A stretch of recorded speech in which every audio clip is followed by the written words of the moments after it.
ನಮಸ್ತೆ ಸ್ನೇಹಿತರೆ, ಕನಸಿನ ನಂಟು ಚಾನೆಲ್ಗೆ ತಮಗೆಲ್ಲರಿಗೂ ಸ್ವಾಗತ. ಸಿಹಿಪುಟ್ಟ ತುಂಬಾನೇ ಖುಷಿಯಿಂದ ಡಿಯರ್ ಡಾಕ್ಟರ್ ಅಂಕಲ್ ಹಾಯ್ ಅಂತ ಹೇಳ್ತಾಳೆ. ನಾನ್ ನಿಮ್ಮನ್ನ ತುಂಬಾನೇ ಮಿಸ್ ಮಾಡ್ಕೊಂಡೆ, ಹೇಗಿದ್ದೀರಾ ನೀವು ಅಂತ ಸಿಹಿಪುಟ್ಟ ಕೇಳ್ತಾಳೆ. ಆಗ ಡಾಕ್ಟರ್, ನಾನು ಕೂಡ ನಿನ್ನನ್ನ ತುಂಬಾನೇ ಮಿಸ್ ಮಾಡ್ಕೊಂಡೆ, ನೀನಿನ್ ನನ್ಗೆ ಸಿಗೋದೇ ಇಲ್ವೇನೋ ಅಂತ ಅನ್ಕೊಂಡೆ, ಆದ್ರೆ ನೀನು ತುಂಬಾನೇ ಹತ್ರದಲ್ಲಿದ್ಯಾ, ನಾನು ನಿನ್ನ ಯಾವಾಗ ಬೇಕಾದ್ರೂ ಮೀಟ್ ಮಾಡ್ಬೋದು, ನೀನು ಕೂಡ ನನ್ನನ್ನ ಯಾವಾಗ ಬೇಕಾದ್ರೂ ಮೀಟ್ ಮಾಡ್ಬೋದು ಅಂತ ಡಾಕ್ಟರ್ ಹೇಳ್ತಾರೆ. ಆಗ ಸೀತಾ, ಸಿಹಿಪುಟ್ಟ ನಿನ್ ಫ್ರೆಂಡ್ನು ಕೂಡ ತಾತನ್ ಬರ್ತ್ಡೇಗೆ ಇನ್ವೈಟ್ ಮಾಡು ಅಂತ ಹೇಳ್ತಾಳೆ. ಆಗ ಸಿಹಿಪುಟ್ಟ, ಸರಿ ಆಯ್ತಮ್ಮ, ನಾನು ಇನ್ವೈಟ್ ಮಾಡ್ತೀನಿ ಅಂತ ಹೇಳ್ತಾಳೆ. ಹಾಗೆ ಡಾಕ್ಟರ್ ಅಂಕಲ್ಗೆ ನನ್ ತಾತನ್ ಬರ್ತ್ಡೇ ಇದೆ, ನೀವು ಬರ್ಬೇಕು ಅಂತ ಸಿಹಿಪುಟ್ಟ ಕರೀತಾಳೆ. ಅಷ್ಟೊತ್ತಿಗೆ ರಾಮ್ ಕೂಡ, ನೋಡು ಶ್ಯಾಮ್, ನಮ್ ತಾತನ್ ಬರ್ತ್ಡೇಗೆ ನೀನ್ ಮಿಸ್ ಮಾಡೋ ಹಾಗೆ ಇಲ್ಲ, ಬರ್ಲೇಬೇಕು ಅಂತ ಕರೀತಾನೆ.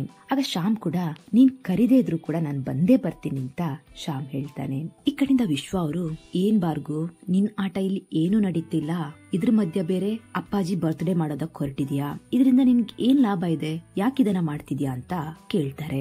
ಆಗ ಭಾರ್ಗವಿ ಅವರು, ಹೌದು, ನನ್ಗಿದ್ರಿಂದ ಲಾಭ ಇದೆ, ಅದಕ್ಕೆ ನಾನು ಇದನ್ನ ಮಾಡ್ತಾ ಇದ್ದೀನಿ. ನಾನು ಈ ಚಾನ್ಸ್ ನ ಮಿಸ್ ಮಾಡ್ಕೊಂಡೆ ಅಂತ ಅಂದ್ರೆ, ಹಿಂದೆ ನಾನ್ ರಾಮ್ನ ಹೇಗ್ ಸಾಕುದ್ನೋ ಹಾಗೆ ಇನ್ ಮುಂದೆ ಅವನ್ ಮಗನ್ನು ಸಾಕೊಂಡು ಹೀಗೆ ಇರ್ಬೇಕಾಗತ್ತೆ.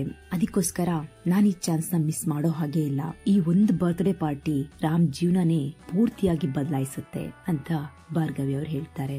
ಆಗ ವಿಶ್ವ ಅವರು, ಹೌದಾ ಭಾರ್ಗು, ಹಾಗಿದ್ರೆ ನೀನು ಸರಿಯಾಗಿ ಪ್ಲಾನ್ ಮಾಡಿದ್ಯಾ ಅನ್ನು, ಮಾಡು ಅಂತ ವಿಶ್ವ ಅವರು ಹೇಳ್ತಾರೆ. ಈ ಕಡೆಯಿಂದ ಅಶೋಕ್ಗೆ ತನ್ನ ವೈಫ್ಗೆ ಈ ತರ ಕಾಯಿಲೆ ಬಂದಿರೋದು ತುಂಬಾನೇ ನೋವು ಕೊಟ್ಟಿರುತ್ತೆ. ಅವನಿಗೆ ಏನ್ ಮಾಡ್ಬೇಕು, ಏನ್ ಮಾಡ್ಲಿ ಅನ್ನೋದೇ ತೋಚ್ತಿರಲ್ಲ. ಅಷ್ಟೊತ್ತಿಗೆ ಪ್ರಿಯಾ ಅಶೋಕ್ಗೆ ಕಾಲ್ ಮಾಡ್ತಾಳೆ. ನೋಡಿ ಡಾಕ್ಟರ್, ನನ್ ಹೆಂಡತಿನೇ ಕಾಲ್ ಮಾಡ್ತಿದ್ದಾಳೆ, ಅವಳಿಗೆ ನಾನ್ ಏನಂತ ಉತ್ತರ ಕೊಡ್ಲಿ, ಇಂಥ ಕಾಯಿಲೆ ಇದೆ ಅಂತ ನನ್ಗೆ ಹೇಳಕ್ಕೂ ಸಾಧ್ಯ ಇಲ್ಲ, ಹಾಗಂತ ಹೇಳಿ ಅವಳ ಹತ್ರ ಹೇಳ್ದೆ ನಾಟಕ ಮಾಡಕ್ಕೂ ಸಾಧ್ಯ ಇಲ್ಲ. ಅವಳ ಹತ್ರ ಏನಿದ್ರು ನಾನು ನೇರವಾಗಿ ಮಾತಾಡ್ತಿದ್ದು, ಇವಾಗ ನಾನ್ ಏನಂತ ಹೇಳಿ. ನಾನ್ ಕಾಲ್ ರಿಸೀವ್ ಮಾಡಿದ ತಕ್ಷಣ ಅವಳು ಮೊದ್ಲು ಕೇಳೋದೆ ಡಾಕ್ಟರ್ ಏನು ಹೇಳಿದ್ರು ಅಂತ. ನಾನ್ ಏನ್ ಉತ್ತರ ಕೊಡ್ಲಿ ಅಂತಾನೆ ನನಗೆ ಗೊತ್ತಾಗ್ತಿಲ್ಲ. ದೇವ್ರು ನನ್ಗೆ ಎಂತ ಪರಿಸ್ಥಿತಿ ತಂದಿಟ್ಟ ಅಂತ ಅಶೋಕ್ ತುಂಬಾನೇ ಬೇಜಾರ್ ಮಾಡ್ಕೋತಾನೆ. ಆಗ ಡಾಕ್ಟರ್, ನೋಡಿ, ಇದಕ್ಕೆಲ್ಲ ನೀವು ಚಿಂತೆ ಮಾಡಿದ್ರೆ ಪ್ರಯೋಜನ ಇಲ್ಲ, ನೀವು ಸ್ಟ್ರಾಂಗ್ ಆಗಿರ್ಬೇಕು. ನೀವು ಸ್ಟ್ರಾಂಗ್ ಆಗಿದ್ದು ಅವ್ರಿಗೆ ಪ್ರೀತಿ ಕೊಟ್ಟು ಈ ಅವ್ರ ಕಾಯಿಲೆನ ವಾಸಿ ಮಾಡ್ಬೇಕು. ನೀವೇ ಡಿಪ್ರೆಷನ್ಗೆ ಹೋದ್ರೆ ಅವರನ್ನ ಸ್ಟ್ರಾಂಗ್ ಆಗಿರ್ಸೋಕೆ ಸಾಧ್ಯ ಇಲ್ಲ. ನೀವೇನು ಚಿಂತೆ ಮಾಡ್ಬೇಡಿ, ಈ ಕಾಯಿಲೆ ವಾಸಿ ಆಗುತ್ತೆ, ನೀವು ಸ್ಟ್ರಾಂಗ್ ಆಗಿರಿ, ಮತ್ತೆ ಅವ್ರಿಗೆ ಇನ್ನೂ ಹೆಚ್ಚಿನ ಪ್ರೀತಿ ಕೊಡಿ, ಆಗ ಅವರು ಕೂಡ ಧೈರ್ಯವಾಗಿರ್ತಾರೆ. ನಿಮ್ಮ ಹೆಂಡತಿ ಜೊತೆ ಮಾತಾಡಿ ಅಂತ ಡಾಕ್ಟರ್ ಹೇಳ್ತಾರೆ. ಹಾಗೆ ಅಶೋಕ್ ಪ್ರಿಯಾ ಕಾಲ್ ನ ಪಿಕ್ ಮಾಡಿ, ನಿನ್ಗೇನು ತೊಂದ್ರೆ ಇಲ್ವಂತೆ, ನಾರ್ಮಲ್ ಚೆಕ್ಅಪ್ ಅಷ್ಟೇ, ನೀನೇನು ಟೆನ್ಷನ್ ಮಾಡ್ಕೋಬೇಡ ಅಂತ ಅಶೋಕ್ ಹೇಳ್ತಾನೆ. ಹಾಗೆ ಆಸ್ಪತ್ರೆಯಿಂದ ಹೊರಗಡೆ ಬರ್ತಾನೆ. ಡಾಕ್ಟರ್ ನಿನ್ಗೇನು ಹೇಳಿಲ್ಲ, ಹೇಳಿದ್ದೆಲ್ಲ ನನ್ಗೇನೆ, ನಾನ್ ಇನ್ ಮುಂದೆ ನಿನ್ ಜೊತೆ ತುಂಬಾನೇ ಟೈಮ್ ಸ್ಪೆಂಡ್ ಮಾಡ್ಬೇಕಂತೆ, ಜಾಸ್ತಿ ಮೊಬೈಲ್ ಇಟ್ಕೋಬಾರ್ದು, ಜಾಸ್ತಿ ವರ್ಕ್ ಅಂತ ಹೊರಗಡೆನೆ ಇರಬಾರ್ದು, ತುಂಬಾ ಹೊತ್ತನ್ನ ನಿಮ್ ವೈಫ್ ಜೊತೆನೆ ಕಳೀರಿ ಅಂತ ಡಾಕ್ಟರ್ ಹೇಳಿದ್ರು ಅಂತ ಅಶೋಕ್ ಹೇಳ್ತಾನೆ. ಅಷ್ಟೊತ್ತಿಗೆ ರಾಮ್ ಕಾಲ್ ಅಶೋಕ್ಗೆ ಬರುತ್ತೆ, ಆದ್ರೆ ಅಶೋಕ್ ರಾಮ್ ಕಾಲ್ ನ ಪಿಕ್ ಮಾಡೋದಿಲ್ಲ. ಈ ಕಡೆಯಿಂದ ಪ್ರಿಯಾ ಕೂಡ ಕಾಲ್ ಕಟ್ ಮಾಡಿರ್ತಾಳೆ. ಅಶೋಕ್ ತುಂಬಾನೇ ಬೇಜಾರಲ್ಲಿದ್ರಿಂದ ರಾಮ್ ಹತ್ರ ಮಾತಾಡೋದಕ್ಕೆ ಹಿಂದೇಟಾಗ್ತಾನೆ. ಸಾರಿ ರಾಮ್, ನಿನ್ನ ಹತ್ರ ಎಲ್ಲಾ ವಿಷಯನೂ ಹೇಳಿ ಜೋರಾಗಿ ಹತ್ತು ಬಿಡ್ಬೇಕು ಅಂತ ಅನಿಸ್ತಿದೆ, ಆದ್ರೆ ನನ್ನ ನೋವು ನಿನಗ್ ಬೇಡ. ನೀನ್ ಈಗಾಗ್ಲೇ ಹೊಸದಾಗಿ ಮದ್ವೆ ಆಗಿದ್ಯಾ, ಈಗ ನಿನ್ಗೆ ಈ ವಿಷಯ ಹೇಳಿ ನಿನ್ನ ಈ ಹೊಸ ಜೀವನದಲ್ಲಿ ಮುಳ್ಳಾಗೋಕೆ ನನ್ಗೆ ಇಷ್ಟ ಇಲ್ಲ. ನನ್ನ ನೋವು ಏನೇ ಇದ್ರು ಅದ್ ನನ್ಗೆ ಇರ್ಲಿ, ನಿನಗ್ ಬೇಡ.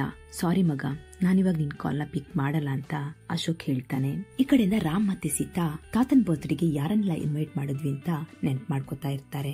ಆದ್ರೆ ಅಶೋಕ್ ಕಾಲೇ ಪಿಕ್ ಮಾಡ್ತಿಲ್ವಲ್ಲ, ಯಾಕೆ ಅಂತ ಅವರಿಗೂ ಚಿಂತೆ ಆಗತ್ತೆ. ಅವನು ನಮ್ ಫ್ಯಾಮಿಲಿನೇ, ಅವನಿಗೇನ್ ನಾವು ಕರಿಬೇಕು ಅಂತ ಇಲ್ಲ, ಅವನನ್ನ ನಾವು ಕರೆಯದೇ ಇದ್ರು ಬರ್ತಾನೆ. ಯಾಕೆಂದ್ರೆ ತಾತ ಅವನಿಲ್ದೆ ಬರ್ತ್ಡೇನ ಸೆಲೆಬ್ರೇಟೇ ಮಾಡ್ಕೊಳ್ಳೋದಿಲ್ಲ, ಹಾಗಾಗಿ ಅವ್ನ್ ಬಂದೇ ಬರ್ತಾನೆ ಅಂತ ರಾಮ್ ಹೇಳ್ತಾನೆ. ಆಗ ಸೀತಾ, ಒಂದ್ ಫಾರ್ಮಾಲಿಟಿಸಿಗಾದ್ರೂ ಕರಿಬೇಕಪ್ಪ ಅಂತ ಹೇಳ್ತಾಳೆ. ಸರಿ ಆಯ್ತಾಯ್ತು, ಕರೆಯೋಣ ಅಂತ ರಾಮ್ ಕೂಡ ಹೇಳ್ತಾನೆ. ಹಾಗೆ ಈ ಕಡೆಯಿಂದ ಅಶೋಕ್ ಮನೆಗ್ ಬರ್ತಾನೆ. ಆದ್ರೆ ಅವನಿಗೆ ಮನೆಗ್ ಹೇಗ್ ಹೋಗ್ಲಿ ಅನ್ನೋದೇ ಗೊತ್ತಾಗೋದಿಲ್ಲ.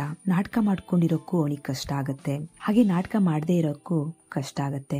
ಮೊದ್ಲಿನ ತರ ಇಲ್ಲ ಅಂದ್ರೆ ನೀನ್ ಬದ್ಲಾಗಿದ್ಯಾ ಅಂತ ಪ್ರಿಯಾ ಹೇಳ್ತಾಳೆ. ಮೊದ್ಲಿನ ತರ ಇರಕ್ಕೆ ನನಗ್ ಕಷ್ಟ ಆಗ್ತಿದೆ, ದೇವ್ರು ನಿನ್ಗೆ ಎಂತ ಕಾಯಿಲೆ ತಂದಿಟ್ಟ, ಸಣ್ಣ ಪುಟ್ಟ ಬದಲಾವಣೆಗೂ ನೀನ್ ತುಂಬಾನೇ ಬೇಜಾರ್ ಮಾಡ್ಕೋತಿದ್ದೆ, ಇವಾಗ ನಿನ್ ದೇಹದಲ್ಲಿ ಇಂತ ದೊಡ್ಡ ಬದಲಾವಣೆ ಆಗಿದೆ, ಇದನ್ನೆಲ್ಲ ನೀನ್ ಹೇಗ್ ಸಹಿಸ್ಕೋತೀಯ, ಇದನ್ನೆಲ್ಲ ನಾನ್ ನಿನ್ಗೆ ಹೇಗ್ ಅರ್ಥ ಮಾಡಿಸ್ಲಿ, ದೇವ್ರೆ ನನ್ ಜೀವನದಲ್ಲಿ ಎಂತ ಪರಿಸ್ಥಿತಿ ತಂದಿಟ್ಟೆ ಅಂತ ಅಶೋಕ್ ತುಂಬಾನೇ ಬೇಜಾರ್ ಮಾಡ್ಕೋತಾನೆ. ಅವ್ನ್ ತುಂಬಾನೇ ನೊಂದ್ಕೊಂಡು ಮನೆ ಒಳಗಡೆನೂ ಹೋಗದೆ ಮನೆ ಹೊರಗಡೆನೆ ಕೂತಿರ್ತಾನೆ. ಅದನ್ನ ನೋಡಿದಂತ ಪ್ರಿಯಾ ಅಮ್ಮ ಬಂದು, ಏನಳಿ ಅಂದ್ರೆ ಇಲ್ಲೇ ಕೂತಿದ್ದೀರಾ, ಡಾಕ್ಟರ್ ಏನ್ ಹೇಳಿದ್ರು, ಪ್ರಿಯಾ ಹೇಳಿದ್ಲು ಏನು ತೊಂದ್ರೆ ಇಲ್ಲ ಅಂತ, ಆದ್ರೂ ನಿಮ್ ಬಾಯಲ್ಲೇ ಕೇಳೋಣ ಅಂತ ಕೇಳ್ತಿದೀನಿ ಅಂತ ಹೇಳ್ತಾರೆ.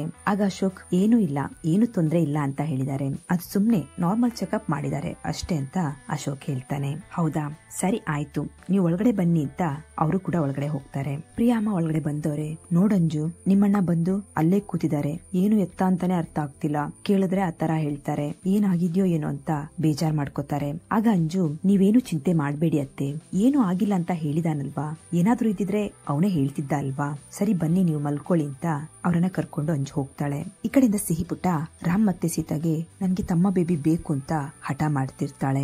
ಏನ್ ಸಿಹಿ ಪುಟ್ಟ, ಏನ್ ಮಾಡ್ತಿದ್ಯಾ ನೀನು, ತಮ್ಮ ಬೇಬಿ ಬೇಕು ಅಂದ ತಕ್ಷಣ ಬರಕ್ಕೆ ಅದೇನ್ ಅಂಗಡಿಲ್ ಹೋಗಿ ಗೊಂಬೆ ತಂದಾಗ ತಂದ್ಕೊಡಕ್ಕೆ ನಾನು ನಿನಗ್ ನಿನ್ನೆನೆ ಹೇಳಿಲ್ವಾ, ಆ ದೇವ್ರು ಹೇಳಿದಾರೆ ನೀನೊಬ್ಳೇ ಸಾಕ್ ನನಗೆ, ನಿನ್ನೊಬ್ಳನ್ನೇ ಚೆನ್ನಾಗ್ ನೋಡ್ಕೊಳಕ್ ಹೇಳಿದಾರೆ ಅಂತ ಹೇಳಿದೀನಿ ತಾನೆ, ಮತ್ತೆ ಯಾಕೆ ಈ ತರ ಮಾತಾಡ್ತಿದ್ಯಾ ಅಂತ ಕೇಳ್ತಾರೆ. ಆಗ ಸಿಹಿ ಪುಟ್ಟ, ಇಲ್ಲ ನನ್ಗೆ ತಮ್ಮ ಬೇಕೇ ಬೇಕು, ನೀವು ನನ್ಗೆ ತಮ್ಮ ಬೇಬಿನ ಕೊಡ್ಲೇಬೇಕು, ನಾನ್ ನಿಮ್ಗೋಸ್ಕರ ಬೋರ್ಡಿಂಗ್ ಹೋಗಿಲ್ವಾ ಅಂತ ಸಿಹಿ ಪುಟ್ಟ ಬಾಯ್ ತಪ್ಪಿ ಹೇಳ್ತಾಳೆ. ಆಗ ರಾಮ್ ತಕ್ಷಣ, ಏನ್ ಹೇಳ್ದೆ ಸಿಹಿ ಪುಟ್ಟ, ನೀನ್ ನಮ್ಗೋಸ್ಕರ ಬೋರ್ಡಿಂಗ್ ಹೋದ್ಯಾ ಅಂತ ಹೇಳ್ತಾನೆ. ಅಷ್ಟೊತ್ತಿಗೆ ಸೀತಾ, ಏನ್ ಸಿಹಿ ಪುಟ್ಟ, ನಾವೇನಾದ್ರೂ ನಿನ್ನ ಬೋರ್ಡಿಂಗ್ ಸ್ಕೂಲಿಗೆ ಹೋಗು ಅಂತ ಹೇಳಿದೀವಾ, ನಾವೇನ್ ನಿನ್ನ ಕಳ್ಸಿಲ್ಲ ತಾನೆ ಅಂತ ಸೀತಾ ಹೇಳ್ತಾಳೆ.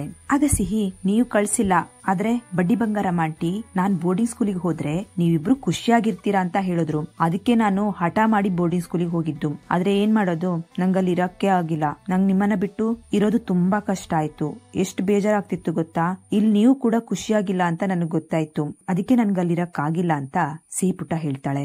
ಆಗ ರಾಮ್, ಏನ್ ಸಿಹಿ ಪುಟ್ಟ, ಭಾರ್ಗವಿ ಚಿಕ್ಕಿ ಈ ತರ ಹೇಳಿದ್ರ, ಅವ್ರು ಯಾಕೆ ಈ ತರ ಹೇಳ್ತಾರೆ ಅಂತ ಹೇಳ್ತಾನೆ. ಆಗ ಸಿಹಿ ಪುಟ್ಟ, ಹೌದು ಅವರೇ ಹೇಳಿದ್ದು, ನೀನಿಲ್ಲ ಅಂದ್ರೆ ಅಪ್ಪ ಅಮ್ಮ ಖುಷಿಯಾಗಿರ್ತಾರೆ, ನೀನಿದ್ರೆ ಅವರಿಬ್ರು ಕೂಡ ನಿನ್ನನ್ನೇ ನೋಡ್ಕೊಂಡು ನಿನ್ ಕೆಲ್ಸಾನೇ ಮಾಡ್ತಿರ್ತಾರೆ ಅಂತ ಹೇಳಿದ್ರು, ಅದಕ್ಕೆ ನಾನು ಹೋಗಿದ್ದು ಅಂತ ಸಿಹಿ ಪುಟ್ಟ ಮತ್ತೆ ಹೇಳ್ತಾಳೆ. ಆಗ ರಾಮ್ ತಕ್ಷಣ, ತಡಿರಿ ನಾನು ಇವಾಗ ಬಂದೆ ಅಂತ ಹೇಳಿ ಅಲ್ಲಿಂದ ಎದ್ದು ಹೋಗ್ತಾನೆ. ಸೀತಾ ಮತ್ತೆ ಸಿಹಿ ಪುಟ್ಟನ ಕೇಳ್ತಾಳೆ. ಆಗ ಸಿಹಿ ಪುಟ್ಟ ಮತ್ತೆ ಅದನ್ನೇ ಹೇಳ್ತಾಳೆ. ಆಗ ಸೀತಾಗೆ ಅನುಮಾನ ಬರುತ್ತೆ, ಏನಿದು ಭಾರ್ಗವಿ ಅತ್ತೆನ ನಾನು ಹೇಗ್ ಅರ್ಥ ಮಾಡ್ಕೊಳ್ಳಿ ಅಂತಾನೆ ಗೊತ್ತಾಗ್ತಿಲ್ಲ, ನನಗ್ ಅವ್ರ ಬಗ್ಗೆ ಹಿಂದೆ ಇದ್ದ ಒಪಿನಿಯನ್ ಕರೆಕ್ಟಾ ಅಥವಾ ಇವಾಗ ನನ್ಗೆ ಅವರು ಬೇರೆನೆ ಅಂತ ಅನಿಸ್ತಾ ಇದಾರೆ, ಏನಿರ್ಬೋದಿದು ಅಂತ ಸೀತಾಗೆ ತುಂಬಾನೇ ಕನ್ಫ್ಯೂಷನ್ಸ್ ಶುರುವಾಗುತ್ತೆ. ಹಾಗೆ ಸೀತಾನು ತಕ್ಷಣ ಹೊರಗಡೆ ಬರ್ತಾಳೆ. ಬನ್ನಿ ಹೋಗೋಣ, ಭಾರ್ಗವಿ ಚಿಕ್ಕಿ ಹತ್ರ ಕೇಳೋಣ ಅಂತ ಹೇಳಿ ರಾಮ್ ಹೇಳ್ತಾನೆ. ಆಗ ಸೀತಾ, ಬೇಡ, ಅವ್ರು ನಿಮ್ ತಾಯಿ ಸಮಾನ, ತಾಯಿ ತರ ನಿಮ್ಮನ್ನ ನೋಡ್ಕೊಂಡಿದ್ದಾರೆ, ಅದನ್ನು ಇಷ್ಟ ರಾತ್ರಿಲಿ ಮಲ್ಗಿರೋ ಟೈಮಲ್ಲಿ ಹೋಗಿ ಕೇಳೋದು ಸರಿಯಲ್ಲ ಅಂತ ಸೀತಾ ಹೇಳ್ತಾಳೆ.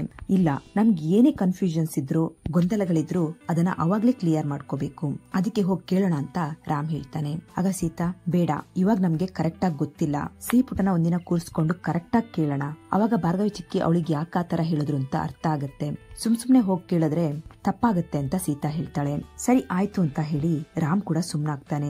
ಅವರಿಬ್ರು ರೂಮಿಗೆ ಬರೋಷ್ಟೊತ್ತಿಗೆ ಸಿಹಿ ಪುಟ್ಟ ಮಲ್ಗಿರ್ತಾಳೆ. ಸೀತಾಗಂತೂ ಈ ಸಿಚುವೇಶನ್ ತುಂಬಾನೇ ಅನುಮಾನನ ತಂದಿಡುತ್ತೆ. ಯಾಕೆ ಈ ತರ ಆಗ್ತಿದೆ, ಭಾರ್ಗವಿ ಅತ್ತೆ ಏನಾದ್ರೂ ಸಿಹಿ ಪುಟ್ಟನ ನಮ್ಮಿಂದ ದೂರ ಇಡೋಕ್ ಪ್ರಯತ್ನ ಪಡ್ತಿದಾರ, ಅವ್ರು ಆತರ ಅಲ್ವಲ್ಲ, ಮತ್ ಯಾಕೆ ಈ ತರ ಆಗ್ತಿದೆ ಅಂತ ಸೀತಾ ತುಂಬಾನೇ ಯೋಚನೆ ಮಾಡ್ತಾಳೆ. ಇವತ್ತಿನ ಸೀತಾರಾಮ ಸಂಚಿಕೆ ನಿಮ್ಗೆ ಇಷ್ಟ ಆಗಿದ್ರೆ ದಯವಿಟ್ಟು ಲೈಕ್ ಮಾಡಿ, ಶೇರ್ ಮಾಡಿ, ಸಬ್ಸ್ಕ್ರೈಬ್ ಮಾಡಿ. ಹಾಗೆ ನನ್ನ ವಿಡಿಯೋನ ಪೂರ್ತಿಯಾಗಿ ನೋಡಿದಕ್ಕೆ ತುಂಬಾನೇ ಧನ್ಯವಾದಗಳು. ಇಲ್ಲಿಗೆ ನನ್ನ ಪ್ರೀತಿಯ ವಿದಾಯದೊಂದಿಗೆ ಇವತ್ತಿನ ವಿಡಿಯೋನ ಮುಗಿಸ್ತಾ ಇದ್ದೀನಿ. ಮುಂದಿನ ವಿಡಿಯೋದೊಂದಿಗೆ ಮತ್ತೆ ಸಿಗೋಣ. Thank you all.